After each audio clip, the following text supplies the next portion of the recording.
Jadi ini kesimpulan kita kepada Allah melalui makhluk-makhluknya. Yaitu kita pun menyembah hanya kepada Allah yang satu saja. Jangan kita sudah mengenal kebesaran Allah melalui makhluknya, lalu kita masih menyembah makhluknya. Ini suatu kebodohan. Kita mengenal Allah, berarti kita pun tahu Dia yang Maha Kuasa. Dia yang menciptakan seluruh makhluk. Dan makhluk itu semuanya lemah.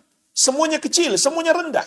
Sungguh bodoh kita kalau masih menyembah makhluk atau menyembah apapun selain Allah Subhanahu wa ta'ala.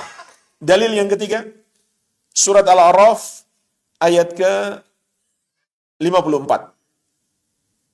Allah Subhanahu wa ta'ala berfirman,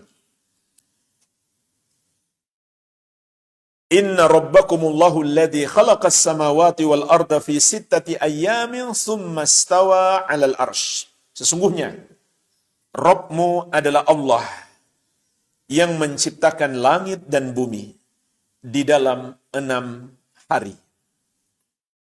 Para ulama menjelaskan, tentu Allah Subhanahu wa ta'ala Maha mampu menciptakan langit dan bumi dalam sekejap. Cukup Allah mengatakan, kun, jadilah. Maka terjadilah semuanya kalau Allah menghendaki. Tapi kenapa Allah ciptakan langit dan bumi selama 6 hari? Di dalamnya ada hikmah. Di antara hikmahnya, kata para ulama, agar kita dalam melakukan segala sesuatu juga dilakukan secara bertahap. Jangan tergesa-gesa. Itu di antara hikmahnya. Begitu pula ada hikmah besar di sini, ujian keimanan kita. Apakah kita masih yakin Allah Maha Kuasa? Tatkala Allah mengabarkan kepada kita, Dia menciptakan langit dan bumi selama 6 hari. Maka orang-orang Yahudi tidak lulus ujian. Sehingga mereka mengatakan, di hari Sabtu Allah pun merasa capek. Na'udzubillah. Ini di antara cercaan orang Yahudi kepada Allah Subhanahu wa ta'ala. Mereka menganggap larangan mereka beraktivitas di hari Sabtu karena Allah merasa capek setelah menciptakan langit dan bumi selama 6 malam. Maka orang yang beriman tetap yakin Allah Maha Kuasa. Allah melakukan itu pasti ada hikmahnya. Hikmahnya bisa kita ketahui, bisa tidak. Atau sebagian hikmah bisa kita ketahui, sebagiannya tidak lagi kita ketahui. Yang penting kita yakin Allah yang Maha Kuasa. Kalau Dia mau, Dia bisa menciptakan dalam sekejap. Tapi Dia menciptakan dalam 6 hari karena suatu hikmah. Thumma istawa 'alal arsy. Kemudian Allah istiwa di atas arsy. Karena arsy itu makhluk yang baru diciptakan. Meskipun arsy adalah makhluk yang pertama diciptakan. Tapi Allah